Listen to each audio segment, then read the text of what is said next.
Ladies and gentlemen, welcome. We are absolutely thrilled to be with you here today as we celebrate race week for the VRC. My name's Ian Ratcliffe, and it is an absolute pleasure to be with you here today. But I can tell you, you're in for a real treat because the real stars of the show, we have today two of the most learned champagne experts within the country, fresh out of France. Can I say that, Mr. Menu? You can for the story. For the story, it makes good sense all the way through. The Champagne brand ambassador, Manu Demadre. Thank you so much for joining us, Manu. And of course, also a man who needs very little, I suppose, very little introduction. Or should I introduce the beard? Because it's a lovely addition that we've got to this today.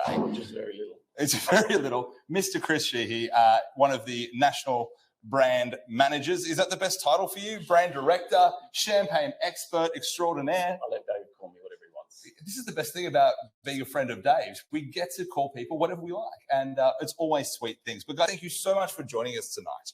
And at home, we are really glad to have you with us. You know, obviously the VRC have put this on for you, and it's an absolute privilege to be with you. We know this year has been adventurous, to say the least, especially for everyone down in Victoria. So guys, we are with you and we're absolutely excited about tonight. We're going to have a bit of a run through of what will happen tonight. One of the key things is we've got a few different Daves around the place. We've got a couple of social Daves that are on the channel. If you want to interact, ask any questions, guys, literally put it into the channel. It'll pop up on my screen. You'll see me from time to time, look down here, and that's just so I can see the questions that you're asking, and we'll go from there. We also have Tech Dave over here who'll be calling out different pieces, also that we can give you a really great live experience. This obviously isn't pre-recorded, and we want to make sure that we can come there. So enjoy it in the spirit that it is intended. Now, I also wanted to call out, there are a couple of people that unfortunately have not received their champagne. Guys, we are sincerely sorry for that. It's been such a challenging time for AusPost, especially down in Victoria, to the point where close calls and things like that, they've actually had to close depots from time to time, really struggling with the supply chain. So guys, we do apologize if you don't have it. We do know that this will be available on replay, and we'll make sure that comes out to you so that you can enjoy the champagne at another time. But if you are with us right now, you're going to be up for some fun. You're going to learn a lot about champagne. But most importantly, you're going to taste some fantastic champagne when it is delivered. Or if it's in your hand right now, good times ahead. So with that in mind, could you tell us a little bit, Manu, what are we tasting today and what is it all about? So we are tasting two beautiful champagnes today. So we are tasting the flagship of Maison Mumm, which is Mumm Grand Cordon. Really what we say is the business card of Maison Mumm. It's the one that made Mumm famous around the world. And then we are tasting Mumm Grand Cordon Rosé. What's better than champagne? Pink champagne, rosé. Yes. So we'll have a really great time, and I hope the bottles are chilled because ours are. I was going to say, the other thing I will do is help translate for Manu. Which is a really important thing. So that was Grand Cordon Rosé as opposed to Grand Cordon Rosé. Just going to help a Frenchman out. Thank you very much, Chris. It's very appreciated. So yeah, we'll have a great night. Yeah, absolutely. Really excited. And the other thing that I'm really blown away by, and guys, we've been fortunate that we've done quite a few of these, but one of the amazing things is you also have an additional bottle of the Cordon Rouge as a gift from the VRC. So we won't be tasting that tonight, but I can assure you that is a fantastic champagne. So pop that in the fridge next time you've got some friends around, and you'll be in for an absolute treat. So I'll tell you what, VRC, I think I'm going to become a member very quickly. 10 out of 10. 10 out of 10. So guys, that's fantastic. So look, before we kick off and taste champagne, but I don't want to take too long because obviously they're delicious. Could you tell me a little bit about the House of Mumm and where it came from, what it's about, and why it is actually champagne? So I'll talk a bit about it, and Chris can just say a few more things, but I'm French, so it makes a bit more sense. Yeah, absolutely. And it makes sense that it's directly from there. The fact that you're actually able to have an express flight, Learjet, approved by Scott Morrison himself, is quite amazing. And that's completely untrue, but it's a great story. So we'd hate for that to get in the way. So knowledge from the source, Mumm is a champagne house founded in 1827. Right. So founded by 3 German wine merchants, coming from Germany, obviously, from a family of barons. And being wine merchants, champagne was really booming at the time. and they started settling in Reims, which is the capital of the Champagne region. Yes, I've heard that before. That's Champagne, right? That's where the French kings were crowned. Always. And they settled in and they started making wine. It went very well, and they focused immediately on three things, which is innovation, always getting the best tools to make the best wines, excellence, always focusing on the quality. The way they did it is they decided simply to get the best grapes, the most expensive ones, and also a really big focus on Pinot Noir and Terroir. So in Champagne, we have three main grape varieties, and for Mumm, it's always the Pinot Noir that shines through. In the end, that's what made Mumm such an iconic house around the world. Fantastic. And we were talking about this a little bit before. Is it the 12th year that Mumm has sponsored the Racing Week? Exactly. I was not in Australia, but Chris was, obviously. So it's been quite a journey, and we're very excited to be the official champagne of the Melbourne Cup for the 12th year this year. That's fantastic. Very sad not to be able to be on the race, but as we can see, there's other ways to celebrate all together. So yeah, not so good. Not so good this year. This year, I think it's my second time I haven't been down in 8 years. So I definitely miss Flemington. Although I don't miss the mornings after the race days. You don't say that. Well, the great thing is, fingers crossed, I am confident that next year is going to be spectacular.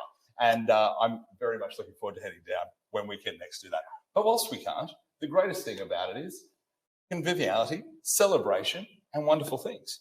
So I think the best thing we could do, because I know everyone at home is right there now wanting to know, can we taste some champagne? Because we'd be crazy not to. So remember, guys, as we go through this, any questions you've got, pop them in the chat. And also let us know, how many people are with you, where you're at, because we know that there's obviously a lot of people in Victoria. We've actually got people all around Australia joining us. So really quite an exciting thing. Should we get the most obvious question that everyone asks? Yes. Yeah. The answer to the question you're all thinking, is Manu single?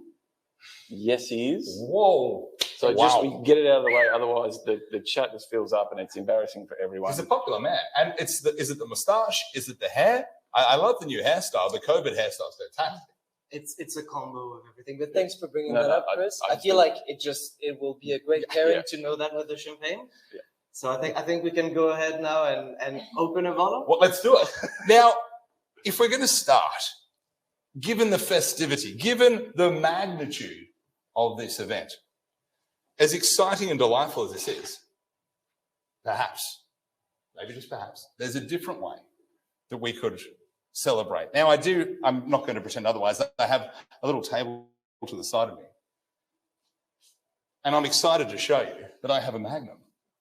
Should we start with a Magnum? Now, I know there's different ways to open it, but I'm not going to hold back because the safety wear that Manu has is quite exciting.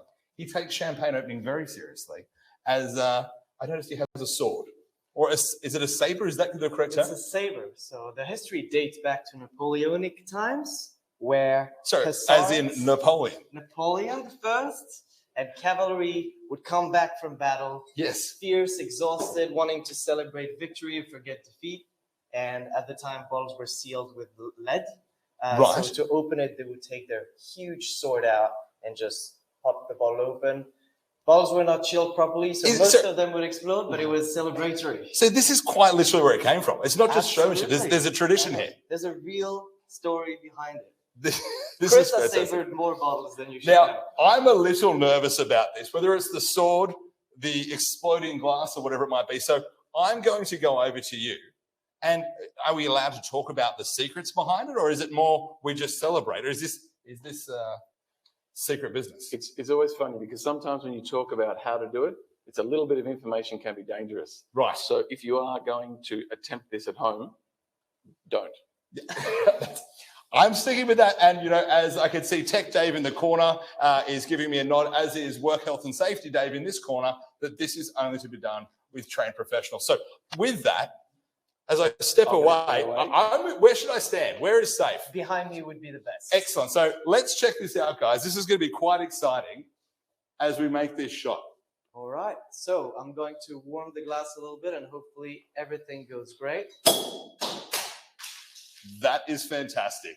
Beautiful. It gets a bit trickier with a Magnum, but it worked really well this time. Wow, that's fantastic. So that's quite literally, let me just pop around here. It's taking it clean off. Yeah, and the pressure gets all the glass out of the way, so it's safe to drink as long as you make sure you keep your hands off the lips because they're very sharp. Well, fantastic. Well, guys, I'm assuming don't open like that. We will drink this in just a moment. Is there a trick to opening a standard bottle, obviously, which everyone has at home, without a sword? Is there a trick here, Chris or Manu? Is there something we should be doing? Because I know I've seen people push the cork, twist the bottle. What's the secret? Do you want to do that when we open the next bottle? Yeah, let's do that. Yeah, I want to drink. I'm not going to pretend otherwise. Look at this. So I am pouring just a little bit without tilting the glass, because as we say in champagne, it is an incredible wine. It's not beer, so you should take time to appreciate the bubbles forming. Thank you, sir. Wonderful. And just the beauty of it in general. This is fantastic. So for guys that are at home, and I'm sure quite a few have probably enjoyed champagne before, but for those of us who maybe not that familiar with it, is there a particular way? They were nice glasses. It was bringing out a very astute look from Manu. But Manu, is there a process? Like, could you run me through the best way to taste champagne, perhaps? So what we say is champagne is made to stimulate all your senses. Mm-hmm. So the ear, you should enjoy the sound of the bubbles popping. The eye, you enjoy what we call the dress, the robe in French. Mm-hmm. So you see it's a beautiful pale yellow color. Then you enjoy the olfactory sense with the nose and all the aromas that come with it. Wow. And then the palate, the taste. Okay. And also the touch, because it touches your palate and you have the bubbles tingling. Yeah, right. So that's when the magic happens. So quite a sensory experience in every way. Absolutely. I've never heard of listening to the champagne, but I am. It sounds like different bubbles popping through as we go through. So this is good. I like it. It sounds wonderful. I've also got a little echo. Sounds like the French national anthem. I could almost hear dun, dun, dun, dun, dun. Yeah, correct. It's quite a fantastic thing. But it is, as soon as you hear that pop, that pop that we just heard, then someone else outside popping bottles of champagne, it's time to celebrate. It really is. So that's where it's so fun. It's one of the only things you drink that their ears tell you, like, let's go. Let's palate, get ready. It's time to enjoy some champagne. Yeah, it really is for me. Champagne is truly synonymous with celebration, and I think that's something that I absolutely love about it. And especially when we look at things like race week, like the VRC, the celebratory elements of everything. There's so many moments coming together, winning races. I mean, already this week, some of the races have been absolutely spectacular. Like I've been thrilled. And, we were talking a little bit earlier on off camera, a couple of, shall we say, fortuitous picks by Chris, and it's just great. I had to thank you for the Melbourne Cup, because when I looked at the form guide, looked at the names, and I was thinking of Manu drinking champagne, and very elegant just sprung to mind. So I mean, it's you that put a little in my back pocket. So which is a wonderful thing. Which is a wonderful thing. So we've listened, we have smelled. Now, I'm literally copying you guys. Let's taste actually, and then we'll talk about how I hold the glass, because I feel very special holding it like this. You should, but it really does. Before you taste, you should really take the time to really smell it. Okay. Because the nose prepares your palate to receive all those flavors, and it's going to make you enjoy it way more. So the palate should confirm the flavors that you get on the nose, and that's the sign of a good wine. Well, and I'm hearing that. So I can see Gail has just said, Ian, stop interrupting so we can taste. Gail, you're a woman after my own heart. And with that, let's taste this champagne. Absolutely. Santé. Santé. Cheers, guys.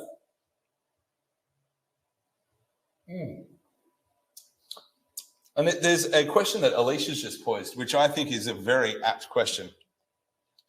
Is Manu a jockey from time to time? Is this a weekend vocation, or is it just the fact that Chris and I are extremely tall? One way or the other. Manu has ridden a few horses. Yeah. I won't say it more. Well, I'm also wondering if the reality, Alicia, is that he has ridden horses with a sword in hand in the Napoleonic fashion, because that is something I'd quite like to see. Perhaps he's authentic. Perhaps 100% that's authentic. something that we can look to in the future as we go through. I like that you read my biography. Yeah, it's a true thing. Now, as we taste this, though, Manu, yes, like jokes and things aside, this really is a lovely flavor. So, and again, I know it's one of those things we don't want to put words into the mouths of people, but when we're tasting this, what are some of the flavors that you get as we go through this tasting? So yeah, and when I do tasting with the winemaker, the thing he always says is tasting is very personal, and the reason behind it is because we didn't grow up eating the same thing, so we don't have the same references in our heads.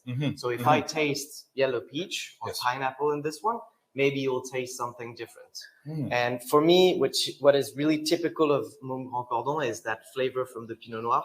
Yes. Really great quality Pinot Noir from Champagne. And it's that beautiful, juicy, generous fruitiness, like stone fruit aromas, but a bit exotic as well. I get very fresh pineapple. And Champagne is being aged for you. So this one has been aged in the Mumm cellars for 3 years. So it's ready to drink now. Yes. And this really brings complex aromas of, we say brioche. So brioche. Yes. And beautiful fresh butter. Those are incredible flavors, typical from Champagne. And it's the Champagne classic at its best. Very well made, very well balanced. And I like when I talk about it with Chris, we always mention how much it makes you salivate. It's funny you say that. What causes that? Because it's funny. On one side, I can't believe I'm going to say this, but I actually can taste pineapple. Like I get that as even the tasting. Yet I'm salivating. My mouth. It sounds very cliche, but my mouth wants more. That is the goal of a good aperitif wine, and that's the beauty of Champagne. Yeah. So, and I mean, when I have this, we talk about this, but it was almost like our chef de cave had Australia in mind when he made this. I mean, obviously, a long time ago, before he even knew us over here in Australia. But you taste that it is exactly the way that we like to drink our wine. It's quite generous. It's quite fruit forward. Yes. We'd say almost rich, but then it is so clean, so fresh.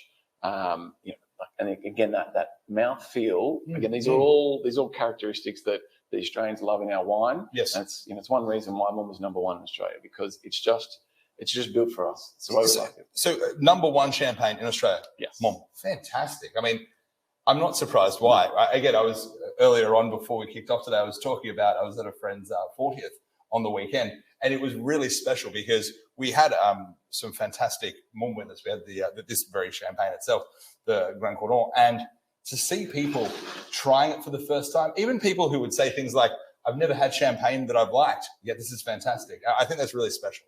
Yeah. And again, I think that the one thing that's really coming out really obvious for me right at the moment is that minerality, which is what, and sometimes it's a word we don't like to use because it's a little wine wanky, but in Champagne, in good Champagne, that's where the freshness comes from. Yeah, fantastic. So when you talk about the saliva, you're like, why is it bringing it in? Because we've got beautiful acid, and that acid is pulling our saliva in, and the freshness, the chalk that we pull from the soil, which sits throughout Champagne, it gives it that minerality, that oyster shell, that sherbet feel, and again, that gives it the freshness. I love the word oyster shell. It's really that salinity of the wine, which is like relates to how much it makes you salivate, and it makes you eat, and it makes you want to have more. And that's such a great thing. I'm just quickly going to jump to here because Frank's asked if we can see the bottle. And whilst we're there, I'm going to quickly ask you another question of, when we look at, for example, the Cordon Rouge and the Grand Cordon, I noticed they both have this sash, but as you guys have seen at home, the Grand Cordon has this indent. And I find this bottle just so interesting. Firstly, could you tell us a little bit about the difference between the two champagnes? And then tell us about this bottle. Is this just great marketing, or where are we at with it? So there's a couple things. First of all, the red sash is really what made Mumm famous. It is made after the Legion of Honor, the most famous and prestigious French medal that you get for service done to the state. Fantastic. So it was created by Napoleon.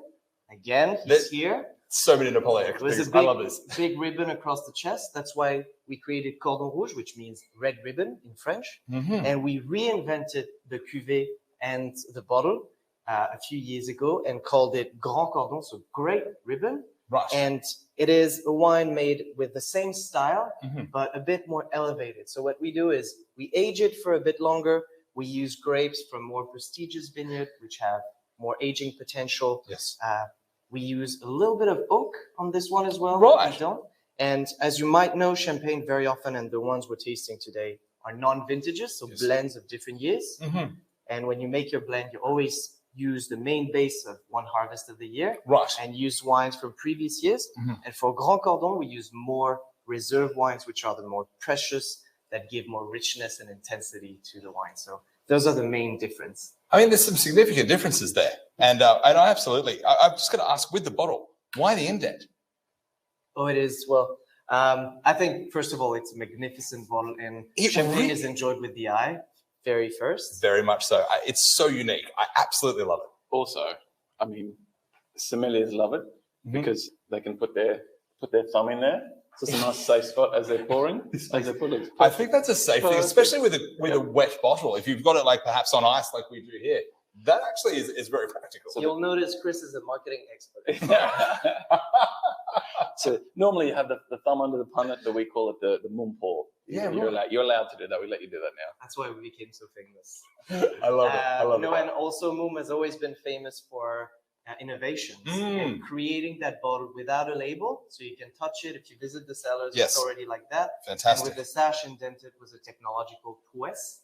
It's fantastic. So we're incredibly proud to share that bottle. Doesn't change much to the aging process, but the wine inside is beautiful, and you'll see the neck is a bit thinner, which allows for less contact with oxygen, so the wine ages for longer. I find it fascinating because one of the things that you've told me before is that tell me if I'm right with this number, but the pressure inside a bottle is something like 6 times the atmospheric pressure of outside. Is that correct? Absolutely. So it's 6 bars of pressure. Right. So to compare, a car tire is about 2 bars. So that's a lot of pressure. So it literally has triple the amount of pressure than a car tire. Absolutely.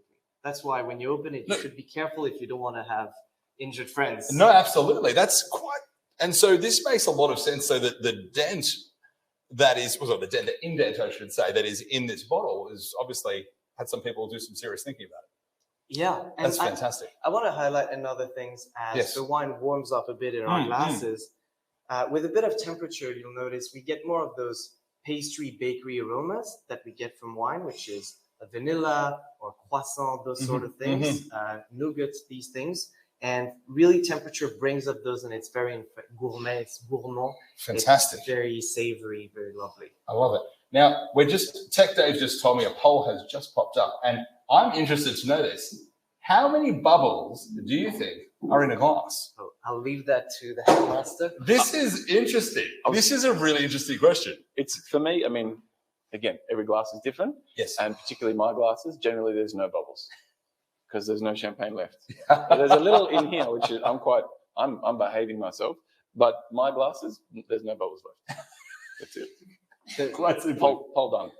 The real reason is it depends how clean your glass is. If it's perfectly clean, the bubbles won't attach to an irregularity in the glass, so there will be no stream of bubbles.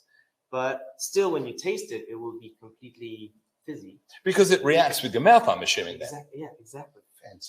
Fantastic. And as time goes on, some people often ask about, if they open an older, a vintage champagne, and they'll say there's no bubbles, or it's gone off because there's no bubbles. Over time, cork is a natural product, so you will see bubbles. You will see the pressure inside a champagne bottle slowly change, and the bubbles will reduce as the champagne's aged. So if you drink, I had an 88. Not too long ago. Yes.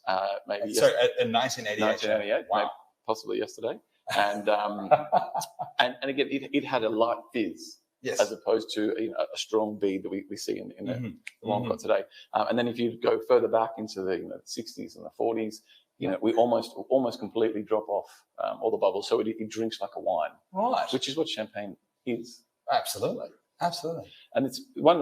I was reading the questions before and looking at Grand Cordon versus Cordon Rouge, and Emmanuel was talking about how it's slightly more age, a little bit more oak, slightly better parcels, and you'd think all these things would add heaviness and complexity to the wine, and they do. But again, we talked about that minerality, that freshness that chalk brings.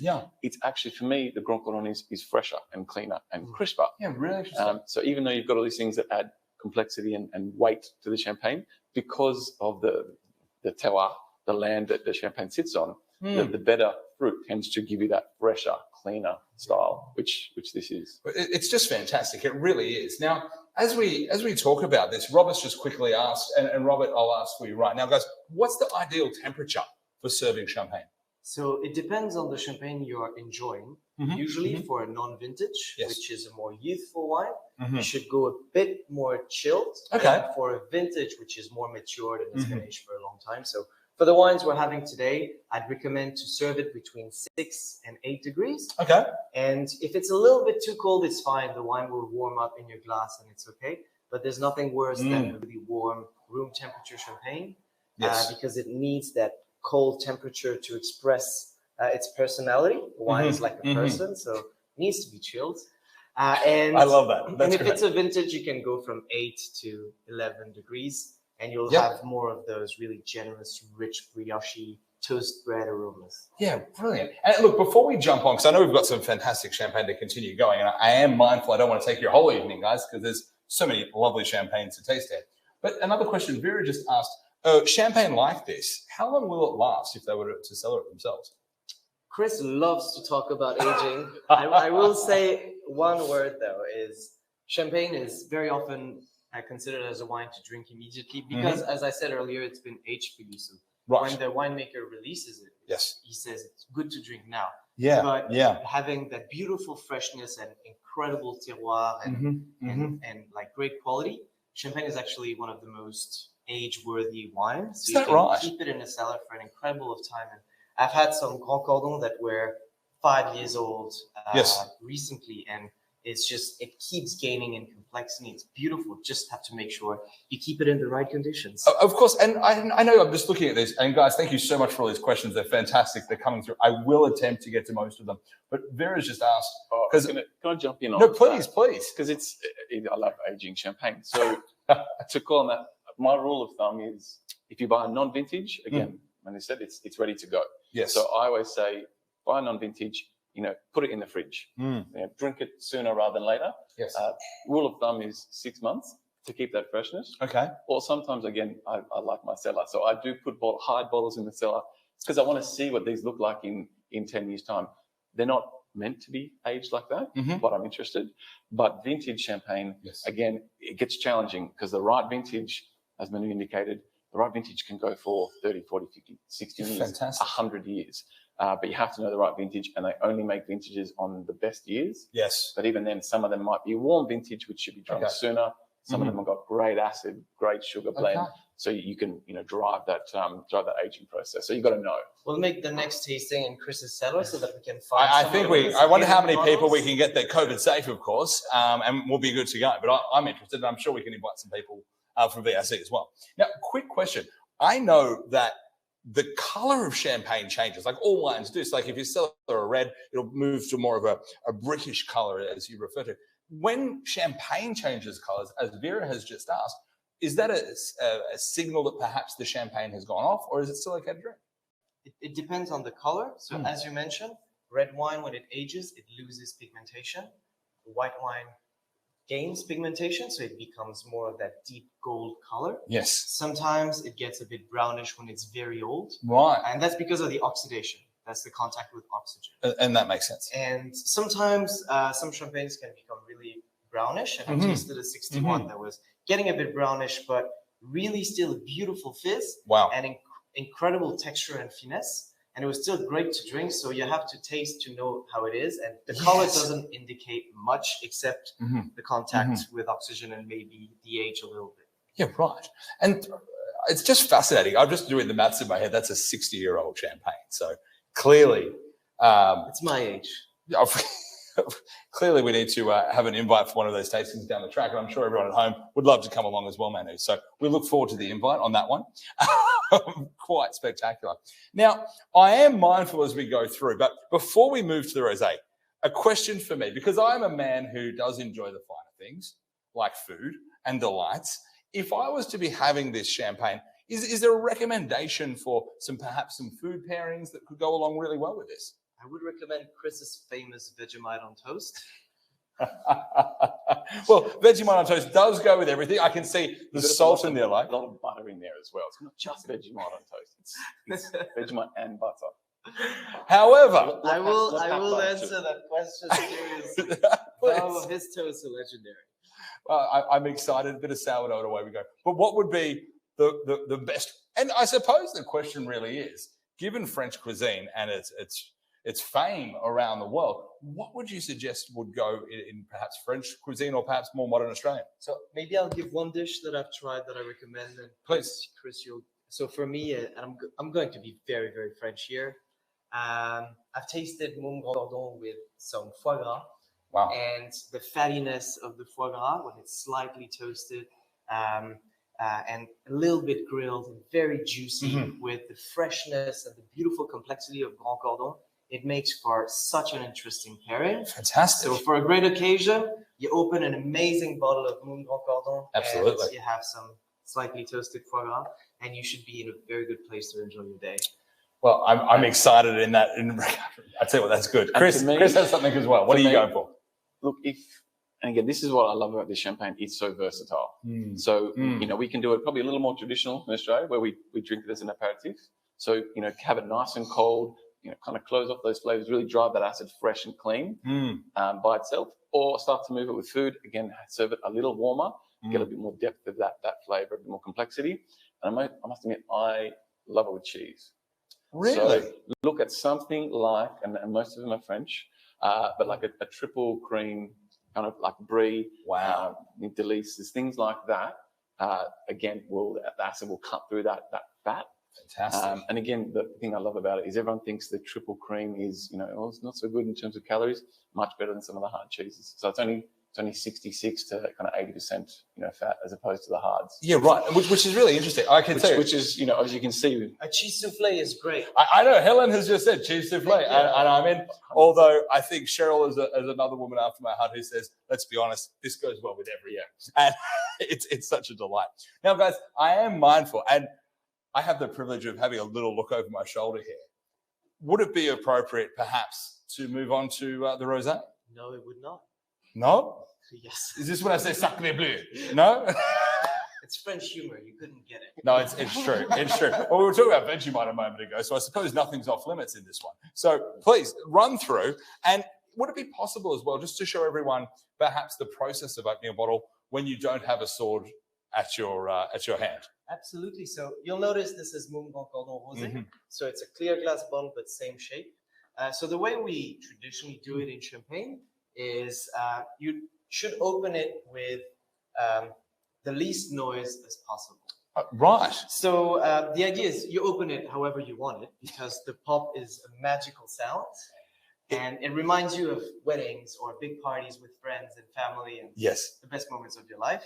But if you want to open it in the fancy way, you should first of all remove the foil in a very safe way. And I'm going to take the cork out of your side. Thank you.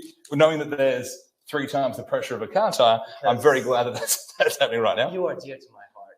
Merci. And also, actually, I will release the cage. That's a good question for anyone at home. Yes. Can they tell me how many hospitalizations we get a year in Australia due to corks, flying corks? Hospitalizations. All right, I'm interested in this, and I'll answer that as well and I'll also let you know how many bubbles are in an average glass, because Tech Dave, literally Tech Dave, let me know that the CSIRO have researched this. This is where our government money is going, and it's well spent, in my opinion. But the actual number, Tech Dave. Thank God you're here. Well, it's what I do. I'm glad that I can hold up some information of use. But let's open that, and Tech Dave will come back to me, please. Sorry, I apologize. What I have done is I have opened the cage, and the moment the cage is open, I keep it entirely secure in my hand, and I leave it on the cork. And what I do is my hand with the cork doesn't move, and I twist the bottom gently, and I can already feel the cork coming. And you should just hear a breeze of air, and there it is. Haven't lost a single drop. That's quite eloquent. Absolutely, yeah. Lovely. Thank you very much. So I do love it. I will pour. Maybe Chris, you would like to say a few words about it. I was going to say it's the right way. It's the white tablecloth way to open a bottle of champagne. But I must admit, if we want to get really, really technical, that you can get tartaric acid crystals in the bottom of a cork, very, very hard, very rare. We get it. But if you let the cork pop, it actually blows them out. So very, very technically, it's actually better to pop. Just saying. I love that. I love that. But it is but again, it's. Well, we have, the noise that I love. Shall we say fine dining, perhaps? But I must admit, I'm still an advocate. There is just the sound of a popping cork that just excites me. So let's go through this. This makes me a little sad for Australia because for years now, it's been too long, I've been telling Australians to drink more rosé. And there's a little momentum. We're starting to do it. I want to see more of it. I think there's only about 4% of champagne sold in Australia, a little over 4, is rosé champagne, and production is closer to 10%. Really? So I mean, places like America and Japan, France, the UK drink a lot more rosé than we are, and they're on it. They're on the good stuff, and we're not quite there yet. But this is a great place and a great expression to enjoy and to get into. I'd like to encourage this national effort of discovering more rosé. Thank you, Chris. This is a great thing. Very important. Very movement.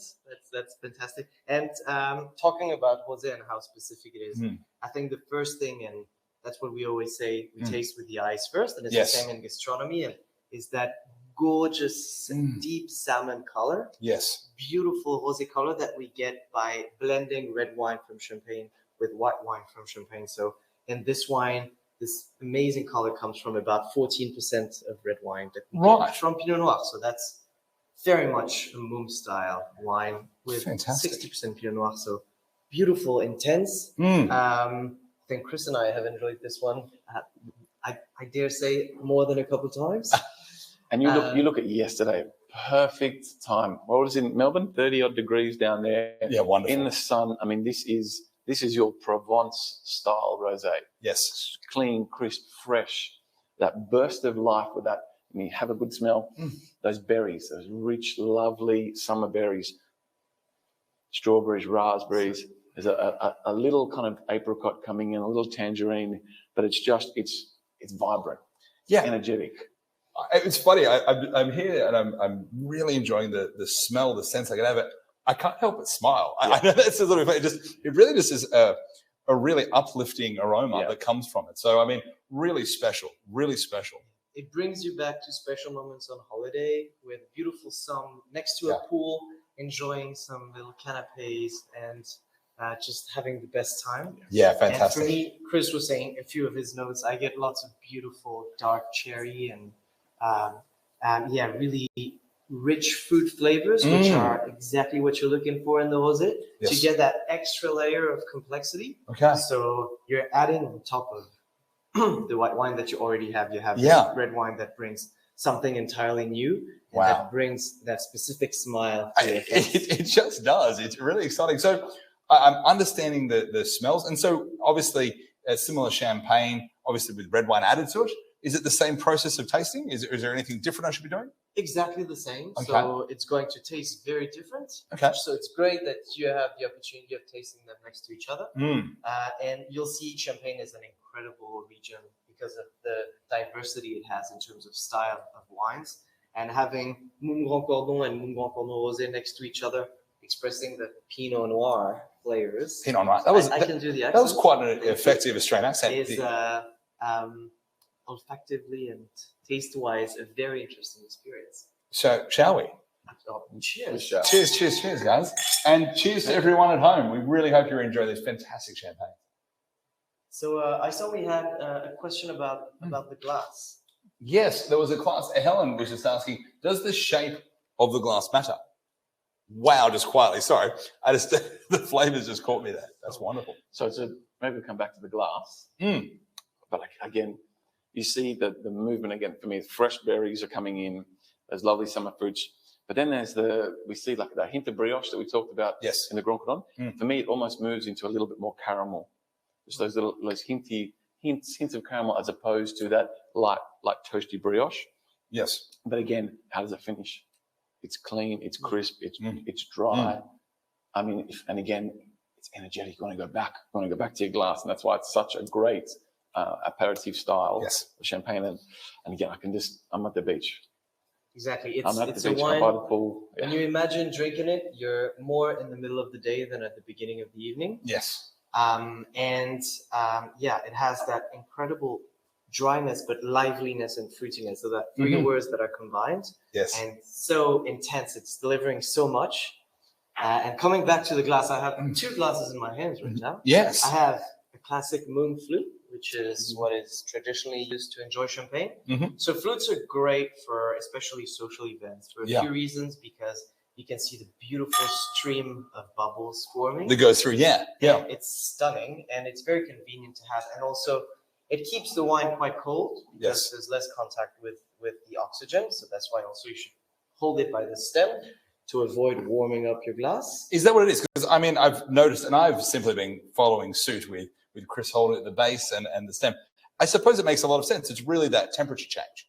Yeah, absolutely. And also when you're at the soirée and you want to avoid getting your glass dirty if you're taking some little bites to eat. Of course. It's all about being classy at the right moment. Absolutely. And I'd expect none the less from you, Manu. Thank you. And we are tasting in a great glass right now. Yeah, and that's the flute's lovely, that lovely tall flute.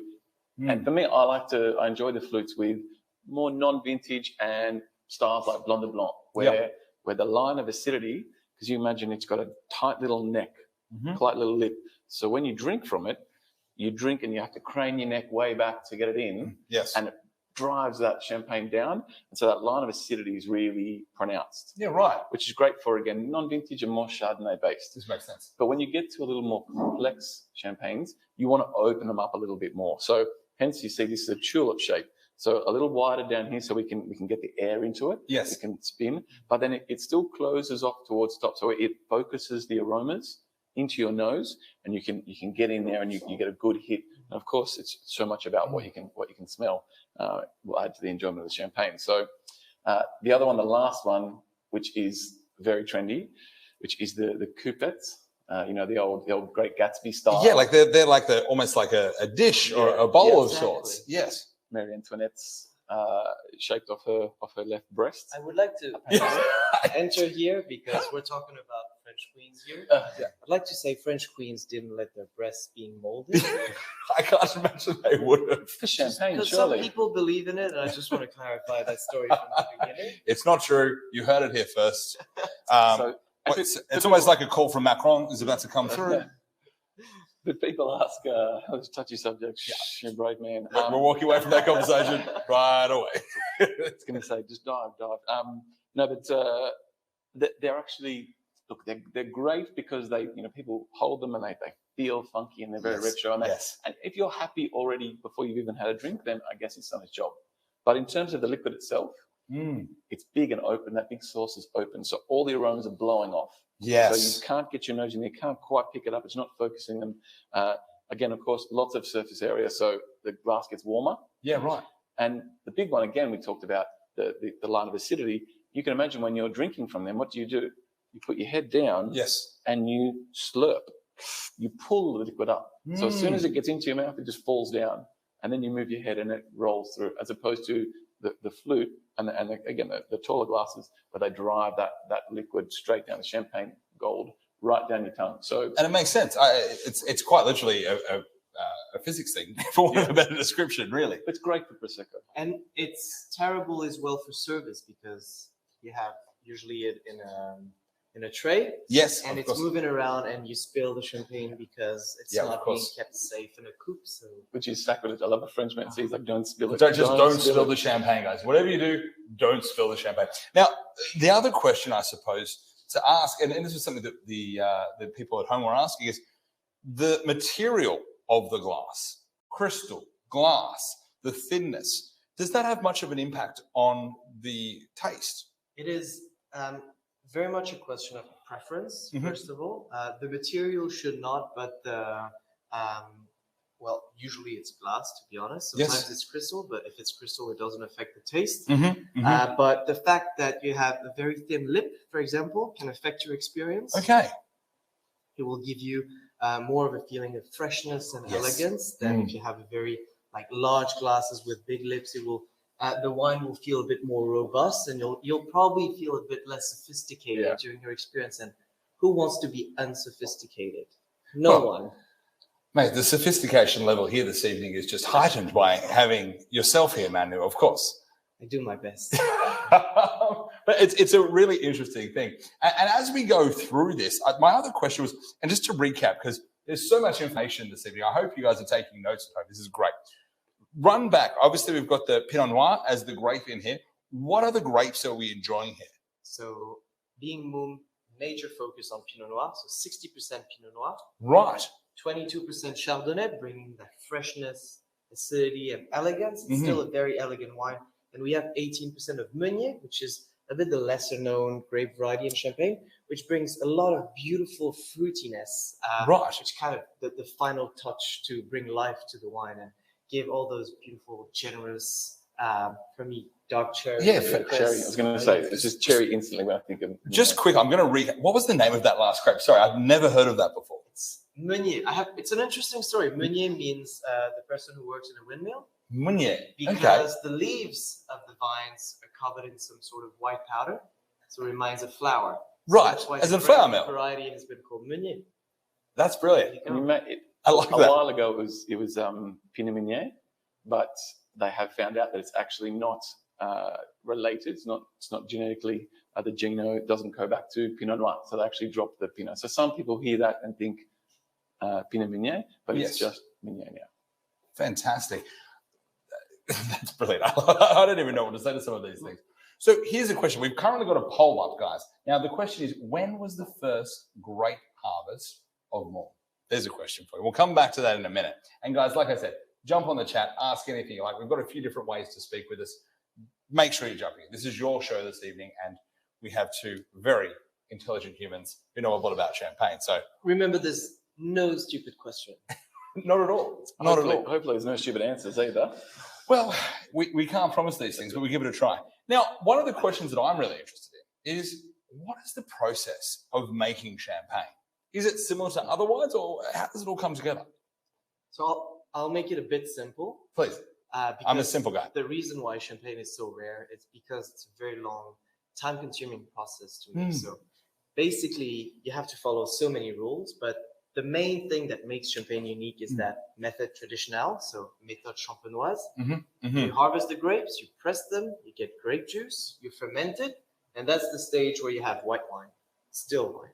Yeah. And you make a blend, so we talked about blending different grape variety, different years, different villages from Champagne, and then you put it in the cellar with a cap on the bottle with yeast and sugar, and you start a second fermentation that transforms sugar into carbon dioxide, so bubbles, and you let it rest in there for a long time. So Mumm Grand Cordon, 3 years. Same for the rosé, and the yeast give all those caramel aroma for the rosé. For me, it's brioche or vanilla for Grand Cordon. Fantastic. Then you remove the yeast with a very complex process, and you balance it out with what we call dosage, and then it's ready to go. So as you can see, there's much more steps than making a still Riesling, for example. Quite so. It's fantastic. And I know, obviously, Champagne is synonymous to the region, and that's for good reason, I suppose, in that it's mandated by law. It's not Champagne, it's Champagne. Champagne. Thank you. Was that correct? Yes. I will be practicing that, because that is a very impressive way to pronounce Champagne. And it's, you know, and again, being Australian, many years ago, you thought, oh, it's just the French being difficult. You can only call it from Champagne. And as you get to learn, no, it's complete opposite. It's actually giving people a reassurance. So the CRVC, the board that run Champagne effectively, they put all these rules in place, which Manny talked about, all these processes, so that when someone buys a bottle of champagne, they know that they're getting a set level of quality. They know that all these, they know it's been handpicked. They know it's gone through 2 fermentations in the bottle. They know that they've only used the correct grapes. They know the age has been, minimum ages have been hit. So anytime you buy a bottle of champagne, you're guaranteed a level of quality. So it's actually very important. And of course, Mumm, we tend to go over and above in terms of level of qualities, and sometimes double the time in bottle and things like that. But again, there's always a set level. And it's very important for that. It encourages you to go and get even better quality, but the minimum standard is already very high. I mean, it's quite exciting. It makes good sense. It really does. When you've got a product that you can know that the quality is there, it speaks a lot for you.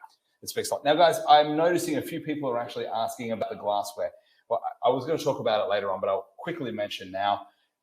VRC have been absolutely fantastic, and they've arranged for some very special deals for you. And we'll shoot an email out to you after this evening, and we might have a little something for you that I'm noticing over my shoulder, but we'll come to that in a moment.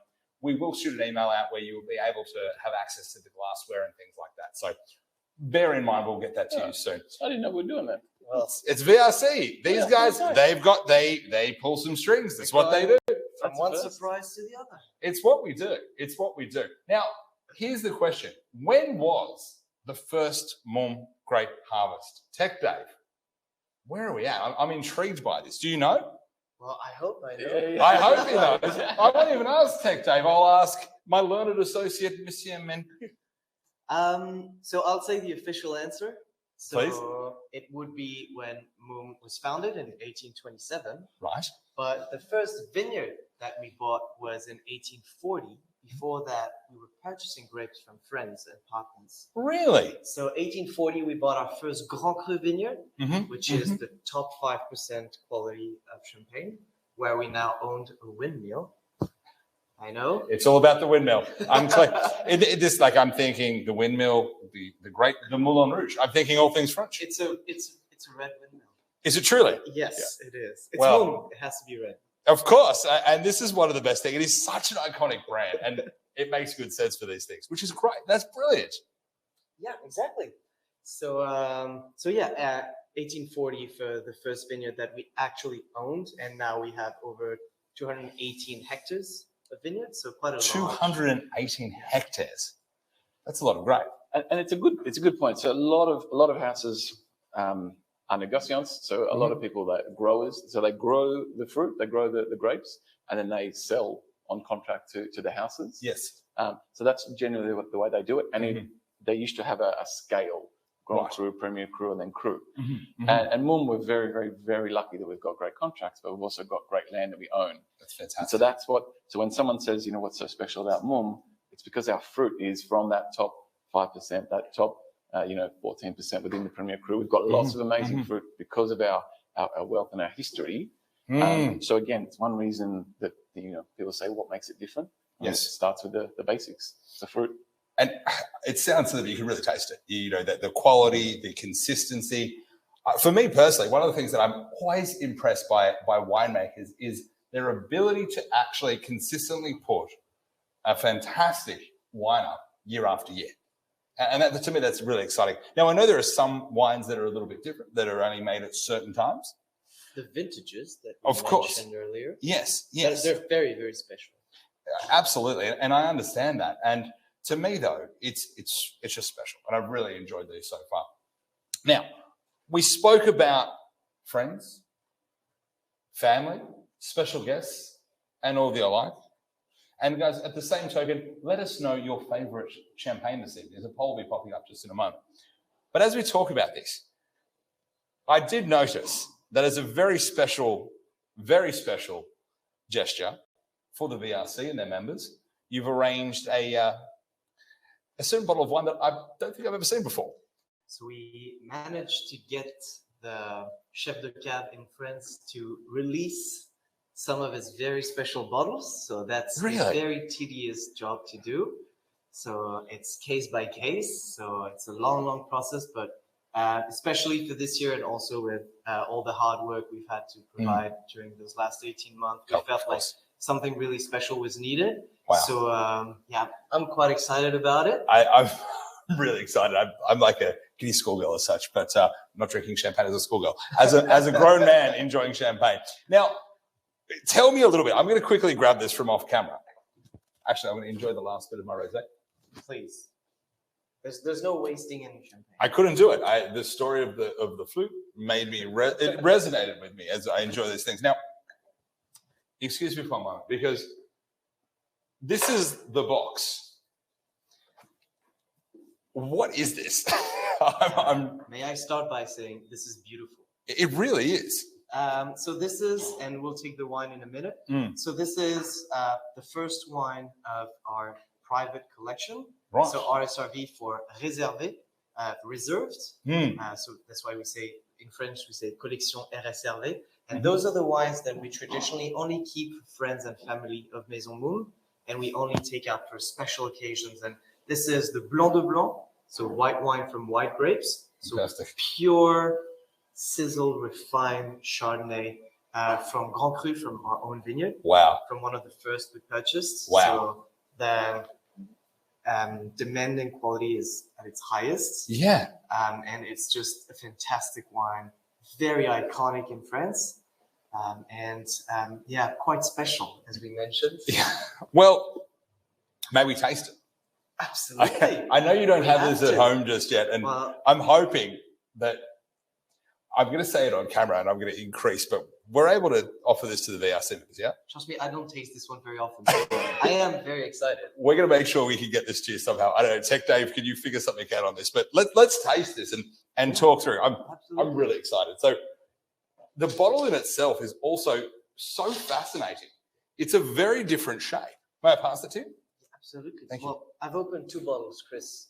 Would you mind? Yeah. The weight's very heavy on his petite shoulders. That was aggressive. No. Well, you've done a wonderful job thus far. So I'll just introduce it quickly. So this is RSRV Blanc de Blanc. Mm-hmm. So as I mentioned earlier, Mumm is a Pinot Noir house. Yes. And came a time in the 1880s where we had our chef de cave, our cellar master, who was a Chardonnay lover. And he decided, I'm going to make a Blanc de Blanc just for myself and for my friends, getting the best quality.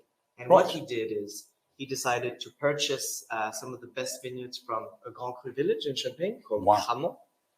We talked about chalk earlier. Cramont means hill of chalk, so very, very chalky soils. Right. The best for Chardonnay. Wonderful. And he made a wine using grapes only from this village, Grand Cru village. Wow. And it's also a vintage, so only on really, really special years.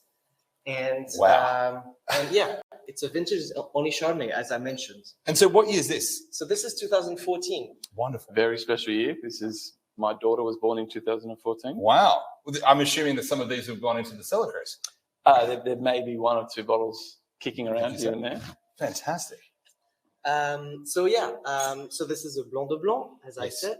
And he decided to put it into this special shaped bottle. Yes. There was no label at that time because, as I mentioned, we were not selling those. It was nude bottles. Really? And taken out of the cellar one by one by the chef de cave to give to friends and family when he was signing an important contract or an employee getting married. Here you go. Congratulations. That's just fantastic. And what they did is whenever it was Champagne is a very traditional region.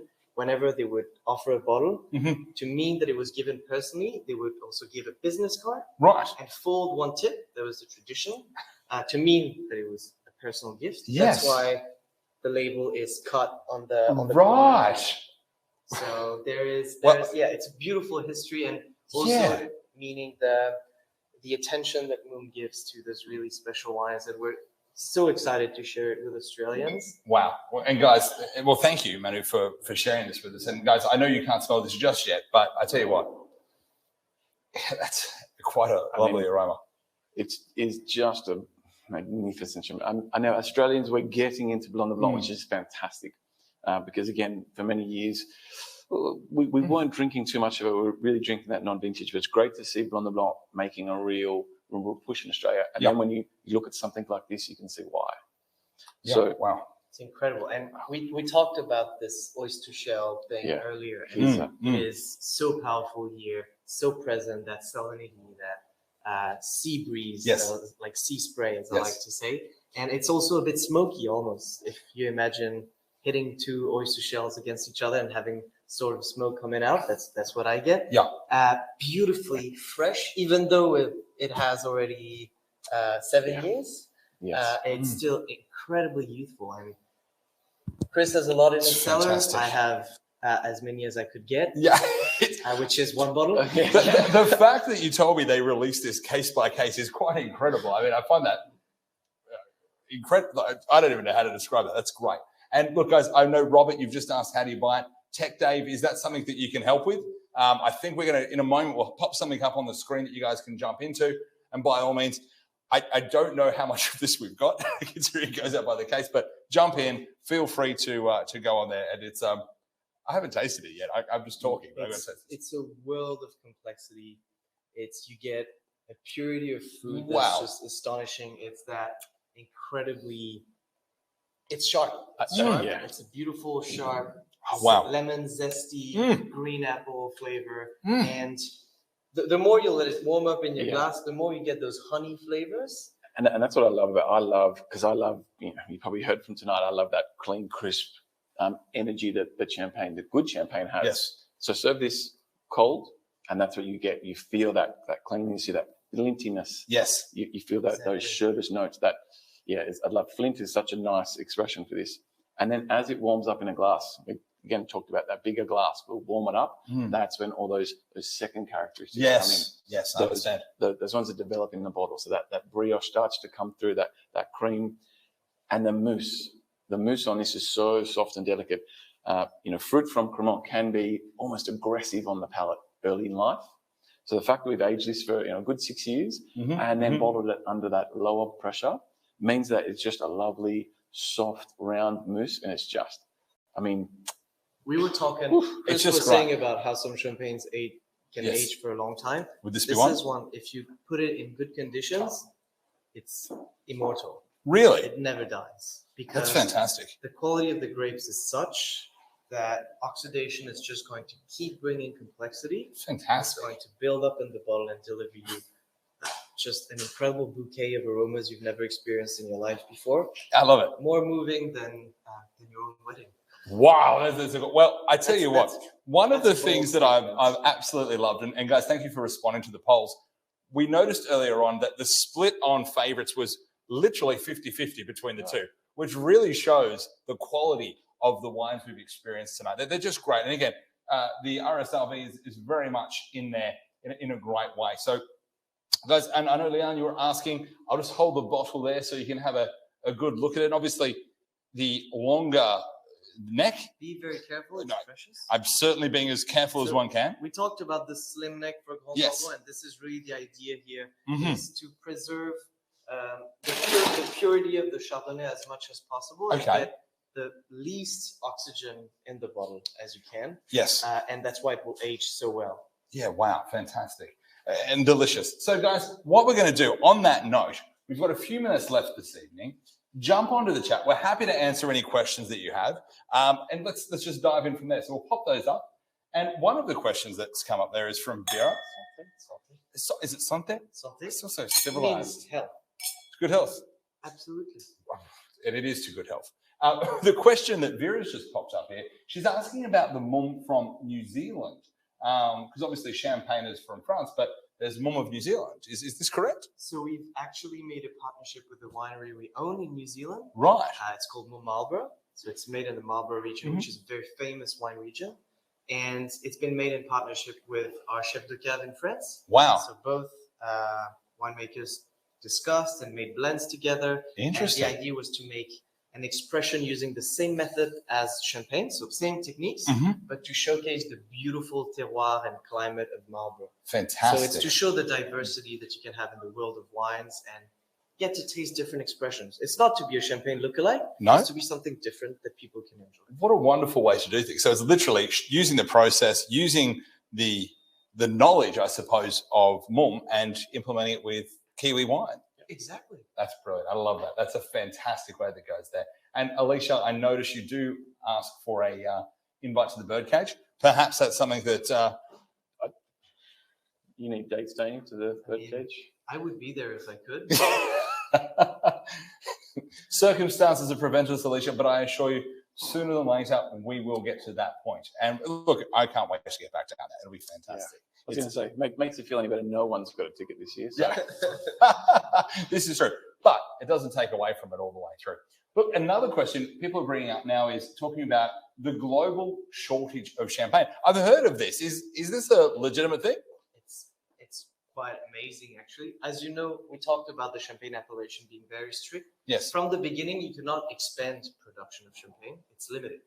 So course. if people want to have more, there's only so much they can get. Right. Because you cannot plant vineyards next to the Champagne region and say, I make champagne. It will not be allowed to be called champagne. And Obviously. also, the reality of champagne is sometimes we tend to forget it. It's agriculture. It's taking care of vineyards. and it's being dependent on the weather. And sometimes you get a little less grapes. And the most important for us is to preserve quality. So if there's lots of grapes, but they're not good enough, we're not going to harvest them. And there's going to be less champagne, and it's a shame. But the most important is that in every bottle we find exactly the same incredible quality. And that's our motto at Mumm. It's only the best. That's what our founder said. It's really getting only the best grapes to make the best wines. If we don't do that, we just don't do it at all. That's fantastic. And it makes good sense. It makes very good sense. And that's the reputation, right? That's where it comes from, and that's where we've gone. But guys, the other thing... Oh, sorry, Chris, please. Add to that. So to save disappointment, Stock it. get now. Just, I mean... quite literally, there's champagne shortage. I've spoken to people, and it's a real thing. It takes up a lot of time at the moment, answering the phone and saying the words no. Wow. But no. Quite incredible to have to say that. So, and the nice thing is even the VRC is our friend. So we can tell you, go and buy some champagne, go buy some Mumm now, buy it for Christmas, stock up, because we can't guarantee it's going to be there when you go looking for it. However, you should also think about the fact that, and it's a small secret, but it's not going to change in the years to come. Yeah, that's right. So we're not going to have an overflow of champagne. It's going to go tighter and tighter. So now is a good moment. It's really interesting. And look, I can tell you guys, the real win as members of the VRC, and obviously 12 years of relationship between Mumm and VRC, has meant that very fortunately the people at the House of Mumm have allocated a very specific amount of champagne for you at home. So guys, if you want any of that, and I can assure you it's actually the best price of champagne anywhere in Australia, VRC, I love this relationship you guys have together is pretty special. First of all, you have access to wines. You have access to wines. And the réservés that are which you can't get. Not available altogether. And on top of that, you're getting the best price you've ever. So, guys, if you're after the champagne, click the link. You're more than happy to jump on there and enjoy this very special offering from GH Mumm and obviously the VRC. So, guys, that's fantastic. Tell me right now, obviously we have to finish up very soon because everyone has been enjoying some fantastic taste there. If there's any final questions, pop them in now. We're happy to get to them. But for you tonight, do you have a favorite? Because I know a lot of people ask that. Is there a favorite of you? So the thing is, winemakers say it's like my children's. I don't have a favorite. Yes. I kind of disagree with that. I have a different pick on that. It really depends on the occasion, my mood, how my palate is wired at the moment. Yes. And something that I personally really enjoy is the Mumm Grand Cordon. Yes. Today, just because of that generosity, and I'm conscious of all the effort that the winemaker puts into it. Yes. So Laurent Freinet, our chef de cave, it's the wine that he struggles the most to make because the quest for quality is that high. Really? That it's a lot of work. Wow. And I mean, the results, every time I taste it, I get very emotional knowing that he managed to get to that level with and reproduce it, even though the wines taste different year after year. Yeah, I mean, that's it. Yeah. And for me, do you know what? Like, I look at all three and I want them all. And I want them all at different times. That's my answer too. That's my answer too. So I'll start the day with the Blanc de Blanc. Yes. Because it's clean, it's crisp, fresh. Yes. It's light, no food. I love it like that. But then I move. And if I'm with Manu down at the pool, then I go to the rosé. Yes. And then later on, when we go and we start eating food, I'll move to the Grand Cordon. So yeah, what's your favorite? Again, it's a cliche, but it's what, who, when. Yeah.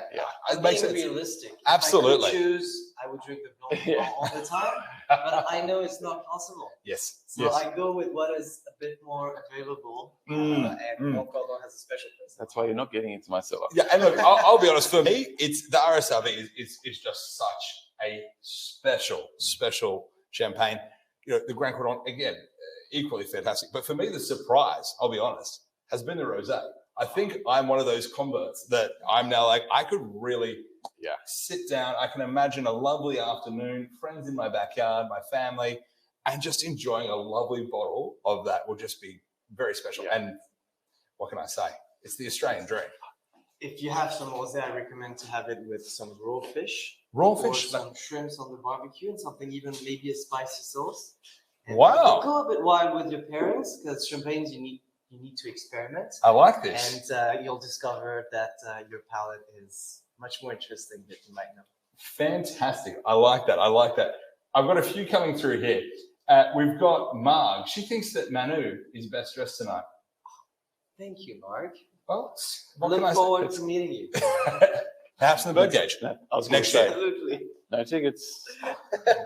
He's a handsome man. He's a handsome man. But guys, we're about to finish up. Like we said before, if you want to do their champagnes, jump online, follow that link that you have there. But the other great thing is we'll actually take this recording and we'll put it online. So you can watch this again tomorrow and into the future so that you can enjoy the champagne with your friends, family, and enjoy the wonderful world of GH Mumm. Absolutely. It's fantastic, guys. So look, thank you again. Really, it's been a pleasure. VRC, thank you so much for having us along. What an amazing partnership with Mumm. And gentlemen, thank you so much for sharing with us tonight these fantastic champagnes. Thanks for inviting us. It's a pleasure. And have a good couple of race days, Oaks and Stakes left. So Absolutely, enjoy. guys. Absolutely enjoy. It's been a pleasure. And we look forward to catching you on the next one. Cheers, guys. Bye, everyone.